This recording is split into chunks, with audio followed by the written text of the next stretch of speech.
اتنے اونٹ گنے نہیں جاتے، گائیں اتنی زیادہ کہ شمار نہیں ہوتی، بکرے بکریاں اتنی زیادہ کہ شمار، بہت زیادہ مال اللہ نے عطا فرمایا۔ اور ابھی کچھ عرصہ پہلے آپ پیچھے جائیں نا تو جو لفظ مال تھا وہ روپے پہ تو بولا ہی نہیں جاتا تھا، وہ جانوروں پہ بولا جاتا تھا۔ بہت زیادہ مال اللہ نے دیا، بکریاں، گائیں، اونٹ، بیل، بڑا کچھ۔ تو رب کریم نے فرشتوں سے فرمایا کہ واتخذ اللہ ابراہیم خلیلا، ابراہیم میرا دوست ہے۔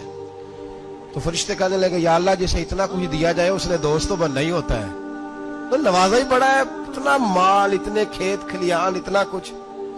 اللہ کریم نے فرمایا جاؤ آزمائش کر لو، امتحان لے لو۔ فرشتہ امتحان لینے پہنچ گیا۔ حضرت ابراہیم کے جانور چر رہے ہیں چراگاہ میں، حضرت ابراہیم بھی ہیں، غلام بھی ہیں، بہت بڑا ریوڑ ہے۔ آپ تشریف فرمائے، ایک فرشتہ آیا تو کھیت میں چھپ کے بیٹھ گیا اور بلند آواز سے کہنے لگے سبحان اللہ والحمدللہ ولا الہ الا اللہ واللہ اکبر۔ اب وہ حضرت سیدنا ابراہیم علیہ السلام کھڑے تھے تو وہ کھیت میں بیٹھ کے تسبیح پڑھنے لگا، سبحان اللہ والحمدللہ ولا الہ الا اللہ۔ حضرت ابراہیم کہنے لگے یہ میرے رب کا نام کون لے رہا ہے؟ بڑی اس کی میٹھی آواز ہے، بڑی، کون ہے؟ ڈھونڈنے لگے، گھومتے گھومتے اس کے پاس چلے گئے، فرشتہ انسانی شکل میں۔ تو میرے رب کا ذکر کر رہا تھا؟ اس نے کہا میں ہی کر رہا تھا۔ فرمانے لگے یار ایک دفعہ پھر نہیں کرتا؟ تو کہنے لگا ابراہیم پہلے تو میں اپنی مرضی سے کر رہا تھا، تو کہتا ہے تو پیسے لگیں گے، پیسے ہے تو کر دیتا ہوں۔ حضرت ابراہیم کہنے لگے بول تو کیا لے گا؟ میرے اللہ کا ذکر سنانے کا کیا لے گا؟ کہنے لگا جتنی بکریاں آپ چلا رہے ہیں ساری دے دے تو میں اللہ کا ذکر سنا دیتا ہوں۔ آپ نے فرمایا بس جا تیری ساری ہوئی میرے رب کا ذکر سنا۔ اور پھر شروع ہو گیا سبحان اللہ الحمدللہ ولا الہ الا اللہ واللہ اکبر۔ حضرت ابراہیم علیہ السلام کیف میں، یار پھر ذرا سنا، نا علما وچ پھسا سانو تو یار دی گل سنا سانو، ذرا دوبارہ سنا۔ میں پھر سنایا، ایک دفعہ پھر کہا، فرشتہ کہنے لگا بس جی آپ کے پیسے پورے ہو گئے۔ حضرت ابراہیم کہنے لگے چل ایک دفعہ اور سنا۔ کہنے لگا پیسے لگیں گے، تو کیا لے گا؟ کہنے لگا گائیں بھینسیں ساری میری۔ فرمایا بس یار اتنی قیمت، تو سنا صحیح، سارا کچھ ہی تیرا۔ پھر شروع ہو گیا سبحان اللہ والحمدللہ ولا الہ الا اللہ واللہ اکبر۔ گائیں دے دیں، بھینسیں دے دیں، وہ ذکر سناتا ہے۔ حضرت ابراہیم کبھی مچلتے ہیں، کبھی روتے ہیں، کبھی آہیں بھرتے ہیں، تو میرے رب کا نام لے رہا ہے، ذرا پھر سے لے۔ کیف جاری ہے۔ کہنے لگا بس بھائی۔ حضرت ابراہیم فرمانے لگے تو اور لے لے جو لینا ہے، مجھے ذکر سنا۔ اس نے کہا ابراہیم بکریاں میں لے چکا، گائے بھینسیں میں لے چکا، اونٹ رہ گئے، سارے لے لوں گا پھر ذکر سناؤں گا۔ فرمایا جا تیرا ہوا تو ذکر سناتا رہ، میں دیتا ہوں۔ دے دیا، کچھ دیر ذکر کیا تو اب خاموش ہو گیا۔ حضرت ابراہیم خلیل اللہ علیہ السلام فرمانے لگے ذکر سنا۔ کہنے لگا ابراہیم اب تیرے پاس دینے کو کیا ہے؟ ہر چیز تو میں لے چکا۔ آپ فرمانے لگے یہ گائے بھینسیں بکریاں چرانے کے لیے تجھے کوئی نوکر ملازم بھی تو چاہیے نا، تو اس طرح کر مجھے رکھ لے، میں روٹی نہیں مانگوں گا، کھانا نہیں مانگوں گا، تو اللہ کا ذکر سناتا رہنا، میں تیرے جانوروں کی نوکری کرتا رہوں گا۔ حضرت ابراہیم علیہ السلام نے جب یہ کہا نا، فرشتے کی آنکھوں میں آنسو آ گئے۔ تر دامنی پہ شیخ ہماری نہ جائیے، ہم دامن نچوڑ دیں تو فرشتے وضو کریں۔ فرشتہ رو پڑا اور کہنے لگا ابراہیم مجھے سینے سے لگا۔ میرے رسول کریم صلی اللہ تعالی علیہ وسلم نے نظر کی صفائی پر سب سے پہلے توجہ دی ہے۔ ہمیں اپنے بچوں کو تاڑنا ہے، ہمیں اپنے بچوں کو دیکھنا ہے، ہمیں انہیں خود پکڑ کے اچھی مجالس میں لے کر کے جانا ہے۔ اور سنو، میرے حبیب پاک صلی اللہ علیہ وسلم نے کتنی پابندی فرمائی۔ کوئی مولوی ہو، کوئی پیر ہو، کوئی فقیر ہو، کوئی درویش ہو، کوئی دربار کا سجادہ ہو، کوئی کسی جگہ بیٹھنے والا ہو، کسی کو بھی عورت کے ساتھ تنہا رہنے کی اجازت، سارے بولیے اجازت، کسی کو بھی عورت کے ساتھ تنہا رہنے کی اجازت بالکل نہیں ہے، قطعاً نہیں ہے۔ میرے نبی کریم صلی اللہ علیہ وسلم نے فرمایا جہاں مرد اور عورت اکٹھے ہوں گے تیسرا شیطان ہوگا۔ ابن حجر کہتے ہیں ایک صحابی نے عرض کی حضور اگر وہ دونوں نیک ہو، اگر دونوں نیک ہو تو میرے حبیب پاک صلی اللہ علیہ وسلم نے فرمایا یحییٰ کے بیٹے زکریا بھی ہو اور عیسیٰ کی والدہ مریم بھی ہو تو پھر بھی میں دونوں کو اکیلے رہنے کی اجازت نہیں دیتا۔ جب ان کو اجازت نہیں ہے، جب ان کو اجازت نہیں ہے تو باقی کوئی کس کھاتے میں ہے؟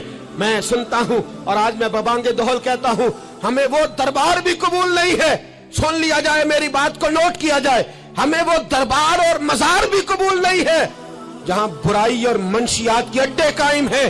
ہم ان درباروں پر بھی فوری طور پر ہر لحاظ سے کڑی نگرانی کرنے کا اور پوری سختی کرنے کا ارادہ رکھتے ہیں، اور خود آگے بڑھ کے ان ظالم سجادہ نشینوں کا منہ نوچنے کا ارادہ رکھتے ہیں جن درباروں پر نشہ بکتا ہے، جن درباروں پر گند ہوتا ہے۔ دربار تو ایسے ہوتے ہیں کہ داتا علی اجمیری رحمت اللہ علیہ کا دربار ہو پر چاروں جانب قرآن پاک کی تلاوت ہو رہی ہو، جمعہ اتنا بڑا ہوتا ہو کہ لاہور میں اتنا بڑا جمعہ ہی اور کوئی نہ ہو، درس حدیث ہوتا ہو، درس نظامی کا مدرسہ قائم ہو، اور عورتوں کا جانا الگ ہو، مردوں کا جانا الگ ہو، پوری شریعت کی پابندی ہو، پھر کسی دربار پر جانے کی اجازت ہے، ورنہ کوئی کسی جگہ بھی کسی بھی لحاظ سے کبھی نہ جائے۔ میرے عزیزو، منشیات کے خلاف جہاد، بے حیائی، عریانی، فحاشی، ملت کا جوان اب اپنی نظر کو چھپانا سیکھ جائے۔ اور میرے دوست دیکھنا، بیٹیوں کو خطرہ کس سے ہے؟ یہاں ہندو بھی کوئی نہیں، سکھ بھی کوئی نہیں، آریہ بھی کوئی نہیں، بدھ مت بھی کوئی نہیں، یہاں عیسائی بھی اقلیت۔ یا رسول اللہ، میں آنکھیں نکال دوں گا۔ حضور نے فرمایا تو پسند کرتا ہے تیری بہن کے ساتھ، حضور میں کاٹ ڈالوں گا وہ ہاتھ جو میری بہن کی طرف اٹھیں گے۔ فرمایا تو پسند کرتا ہے کہ تیری خالہ، پھپھی، ممانی کی طرف کوئی ایسی حرکت کرے، حضور میں کاٹ کے رکھ دوں گا ان لوگوں کو جو بات بھی کریں گے۔ میرے حبیب نے فرمایا اچھا، جس کے ساتھ تو بدکاری کی اجازت مانگ رہا ہے وہ کسی کی ماں نہیں لگتی، وہ کسی کی بہن نہیں لگتی، اور کسی کی بیٹی نہیں ہوگی؟ یاد رکھے، ملا جلال الدین رومی 1، امام غزالی 2، اعلیٰ حضرت فاضل بریلوی 3، بزرگ متفقہ طور پہ لکھتے ہیں، فرماتے ہیں جو گند کے ساتھ دوسرے گھر میں تاڑتا ہے وہ اپنے گھر کی خیر منا لے، جو گندی نظر دوسروں پہ رکھتا ہے وہ اپنے گھر کی خیر منا لے، اس لیے کہ جو جرم وہ کسی کے کھاتے میں ڈالے گا وہ سزا بن کے اس کے گھر کی طرف لوٹا دیا جائے گا، جو بدکاری وہ کسی کے کھاتے میں ڈالے گا وہ سزا بن کے اللہ اس کے گھر کی طرف لوٹا دے گا۔ اگر اپنے گھر کو پاک رکھنا چاہتے ہو تو دوسروں کی طرف پاک نظر رکھنی شروع کر دو۔ اگر چاہتے ہو کہ تیرا گھر بے عجیب معاملہ ہے نا، بیٹے کو تو پسند کی شادی کی اجازت ہے تو بیٹی کو اجازت کیوں نہیں؟ اگر تیرا بیٹا پسند کی شادی کرے گا تو یاد رکھنا، پھر جب کسی کی بیٹی یہ لفظ بولتی ہے پھر عزتوں کے جنازے نکلتے ہیں، پھر عریانی فحاشی کا جو ہے وہ کلک لگتا ہے ماتھے پر، پھر یاد رکھنا چاروں جانب سے رسوائیاں تیرا نصیبہ ہوتی ہے۔ اگر تو بیٹی کو روکنا چاہتا ہے تو بیٹے کا ہاتھ پکڑ، اگر تو بیٹی کو صاف رکھنا چاہتا ہے تو بیٹے کو شرم و حیا کی چادر اڑا، اگر تو بیٹیوں کے کردار کی حفاظت کرنا چاہتا ہے تو پہلے بیٹے کو پابند شریعت بنا، پہلے اس کی طرف دیکھ۔ میرے دوستو، یہ 5 چیزیں ہمارا بنیادی نقطہ ہے۔ ایک تو امیر غریبوں کی تحقیر کرنا چھوڑ دے، دوسرا غریب امیروں سے مانگنا چھوڑ دے، تیسرا عزت کے ساتھ جینا سیکھے، ہمیں ہر حال میں سود سے، حرام پیسے سے بچنا ہے، چوتھا ہر طرف منشیات پھیلی ہے، ہمیں اس کے خلاف جہاد کرنا ہے، پانچواں بے حیائی، عریانی، فحاشی، گلی گلی، نگر نگر نکل کر کے اس کے خلاف ہم نے بولنا ہے۔ مجھے میرے ساتھی کہتے ہیں نوجوان محفلوں میں آنا چھوڑ گئے، وہ کہتے ہیں حضرت صاحب کے سارے موضوعات ہی ہم پہ ہوتے۔ چند دن پہلے میں کلر سجدہ گیا، میں دور کے اجتماع نہیں دیتا، سفر نہیں کر پاتا، میرے پیروں میں درد ہوتا ہے، قریب رہتا ہوں۔ ان لوگوں نے بڑا اصرار کیا تو مجھے جانا ہوا۔ میں جب وہاں پہنچا، کچھ دیر میں نے بات کی تو میرے خیال میں یہی تھا کہ نوجوان کہاں بات کو سنتے ہیں، یہ تھوڑی میری بات کو سنیں گے۔ میں نے ارادہ کیا، تھک بھی بڑا گیا کہ 20-25 منٹ بات کروں گا۔ 3-4 نوجوان میرے سامنے بیٹھے تھے، ابھی میں نے مصطفیٰ کی حدیث کا رنگ چھیڑا ہی ہے، چھم چھم ان کی آنکھوں سے آنسو برسنے لگے، چھم چھم۔ اللہ کی قسم، ممبر رسول پہ بیٹھا ہوں، میں اپنے اندر شرمندہ ہونے لگا۔ میں نے کہا یار تو کہتا تھا نوجوان بات نہیں سنتے، تیری ملت کا جوان، اسے کسی نے بات سنائی نہیں، شاید تو اس تک بات پہنچا ہی نہیں سکا۔ ارے گناہگار بڑا ہے پر مصطفیٰ کا غدار تو نہیں نا، یہ بڑا پاپی ہے پر حضور کی بات نہیں سنے گا، نبی پاک کے پیغام کی طرف نہیں۔ 50 منٹ بات کر کے میں لوٹا، ایک ہفتے میں مجھے انہوں نے فون کیے، اتنے فون کرنے لگے جیسے تیسے بھی ہو آپ دوبارہ آئیے، مجھے جمعرات کو دوبارہ وہاں جانا ہے۔ وہ کہنے لگے جون سا وقت کہیں گے ہم رکھیں گے، لیکن خدا را ہمیں صرف منشیات کا نشہ کسی نے لگا دیا ہے، عشق مجازی کا گندا نشہ کسی نے لگا دیا ہے. کوئی ایسا ملے جو ہمیں رسول اللہ کے عشق کا نشہ بھی لگا دے. کوئی مل جائے ایسا, اگر کوئی شعیب آئے مجسر, کوئی آئے جو ہمارے سینے سے رگڑے. میرے دوست, ملت کا جوان جب نیک ہوتا ہے تو پھر وہ حضرت بلال حبشی کی راہوں کا مسافر ہوتا ہے, پھر حضرت فاروق اعظم کو آئیڈیل بناتا ہے, پھر سیدنا مولا علی شیر خدا کی جانب دیکھتا ہے, اور ملت کا جوان جب مجاہد بنتا ہے تو پھر امام حسن اور امام حسین کی یادوں کو تازہ کرتا ہے. وہ کبھی علم الدین بن جاتا ہے, کبھی عامر چیمہ بن جاتا ہے, اور کبھی ممتاز حسین قادری کی شکل میں سامنے آ جاتا ہے. وہ ڈٹ جاتا ہے, وہ ڈٹ جاتا ہے. ملت کے جوان تیرے سینے سے اب رسول کریم صلی اللہ تعالی وسلم کی محبت کو کھینچا جا رہا ہے. تجھے واپس آنا ہے, اپنے سینے کو بیدار کرنا ہے, اور تجھے عالم کفر کو بتانا ہے کہ شراب پینے والا ہی صرف تمہیں دیکھا ہے, تم نے کبھی درود پڑھنے والا نوجوان بھی دیکھنا چاہیے. تم نے عورت کو ساری رات فون کرنے والے جوان کی داستانیں تو سنی ہے. اب ہم تجھے وہ والا جوان سناتے ہیں جو ساری رات مصطفیٰ کی نعتیں سن کے نبی پاک کے مدینے. حضرت ابراہیم کے گھر میں 2 خواتین ہیں, ایک آپ کی بیوی ہیں, ایک حضرت ہاجرہ ہے. اولاد کوئی نہیں, بڑا میوہ ہے میٹھا. گھر وہی آباد ہوتا ہے جس میں بچے روتے ہیں, گھر ہوتا ہی وہ ہے جس میں بچوں کی چنچناہٹ ہوتی ہے, بھن بناہٹ ہوتی ہے. حضرت ابراہیم نے ایک بچہ روتے ہوئے دیکھا تو آنکھوں میں آنسو آئے, کہنے لگے ربی حب لی من الصالحین, یا اللہ مجھے بھی نیک اولاد عطا کر دے. حضرت سارہ نے سن لیا, کہنے لگی ابراہیم شاید میرے بطن سے تو آپ کو نصیب نہیں, ہاجرہ سے نکاح کر لو. جناب ہاجرہ سے نکاح ہوا. اللہ تو بڑا بے نیاز ہے, رب کریم نے حضرت اسماعیل جیسا خوبصورت بیٹا عطا فرمایا. بیٹا کالا سیاہ بھی ہو تو سینے کی ٹھنڈک ہوتا ہے, پر یہ تو وہ بیٹا ہے جس کی پیشانی میں نور محمدی چمکتا ہے صلی اللہ علیہ وسلم. حضرت سیدنا اسماعیل علیہ اتنے خوبصورت. اب جس بیوی کے ہاں بیٹا تھا, بیٹھنا اٹھنا بھی زیادہ اس کے پاس, آنا جانا بھی اس کے پاس, توجہ ادھر ہو گئی. جناب سارہ رشک کرنے لگی. ایک دن کہنے لگی اسے چھوڑ آ جنگل میں, وادی غیر ذی زرع, مکے کے پاس. بھائی ایک بیٹا عالم دین بنا لو. کہنے لگا روٹی کہاں سے کھائے گا؟ تیرے 5 بیٹے ہیں, کو حافظ قرآن بنا, کہتے روٹی کہاں سے کھائے گا؟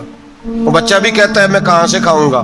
حضرت ابراہیم علیہ السلام تو چند مہینے کا بچہ چھوڑ آئے, تو کہاں سے روٹی کھائی حضرت اسماعیل نے؟ کہاں سے کھائی ان کی اماں نے روٹی؟ بھوکے مر جاتے ہیں یہ سارے. میں بڑی ذمہ داری سے کہا کرتا ہوں کہ جتنی خوبصورت روٹی اللہ کریم دین کے خادموں کو عطا کرتا ہے شاید کسی اور کے نصیب ہوتی ہو, لیکن ہم لوگ توجہ ہی نہیں کر رہے. ہمارا ذوق ہی نہیں بن رہا, ہم یہ محنت ہی نہیں کر رہے کہ قوم کو مستند علماء کی ضرورت ہے. علاقوں کے علاقے خالی ہیں, ادھر ہمارا مزاج ہی نہیں بن رہا, توجہ ہی نہیں دین کی خاطر. اور پھر چلے بچے تو بعد کی بات ہے نا, جو ابھی خود جوان ہے وہ بھی تو یہ دعا. ایک صاحب مجھے کہنے لگے میں دعا مانگ رہا ہوں اللہ مجھے بیٹا دے تو میں اسے دین پہ لگاؤں گا. تو میں نے کہا آپ بھی بوڑھے نہیں ہوئے, آپ خود ہی لگ جائیں. بیٹا تو ابھی آئے گا تو لگے گا نا, تو آپ تو اس وقت ہے تو آپ تو پہلے لگے نا صاحب. 2 گھنٹے تو نکال کے آئے, دین سیکھنے کو کافی ہے. آپ اتنی لمبی سوچ رہے ہیں کہ بچہ آئے گا تو بڑا ہوگا تو وہ جائے گا تو دیکھی جائے گی. ابھی تو آپ ہیں تو آپ تو آؤ. حضرت ابراہیم نے بچہ وہاں چھوڑا. یہاں سے جو عمرہ کرنے لوگ جاتے ہیں نا, جو حج کرنے جاتے ہیں, ان کو پتا ہے کہ وہاں دنیا کی ہر نعمت ملتی ہے, پھر بھی ڈبل ٹرپل پیسے لوگ جیبوں میں ڈال کے جاتے ہیں. حضرت ابراہیم جب وہاں لے کے گئے تو کوئی انسان نہیں تھا, پانی کا قطرہ نہیں تھا, 2 کلو کھجوریں, ایک مشکیزہ. بیوی کو تھمایا. ہمارے گھر میں ہزاروں چیزیں پڑی ہیں, لیکن وہ جو توکل ہے نا وہ ختم ہو گیا ہے. اللہ دے گا, حلال حلال پہ قناعت کرے, جائز جائز پہ بھروسہ کرے, رب کریم عطا کرنے والا ہے, وہ مزاج ختم ہو گیا. حضرت سیدنا ابراہیم علیہ السلام 2 کلو کھجوریں, ایک مشکیزہ پانی کا دے کر کے, اور وہاں بٹھایا آپ نے اپنے بچے کو اور اپنی زوجہ جناب ہاجرہ کو, اور بٹھا کر کے یہ واپس پلٹنے لگے تو حضرت ہاجرہ سلام اللہ علیہ نے آواز دی, کہا ابراہیم کس کے سہارے پہ چھوڑ کے جا رہے ہیں؟ جہاں آب زمزم کا کنواں ہے نا, جو لوگ گئے ہیں جنہوں نے صفا مروہ کی صحیح کی ہے, صفا مروہ سے باہر نکلے نا, سرکار کی ولادت کا مقام ہے, اس جگہ پہ آب زمزم کا کنواں تھا. وہاں حضرت سیدنا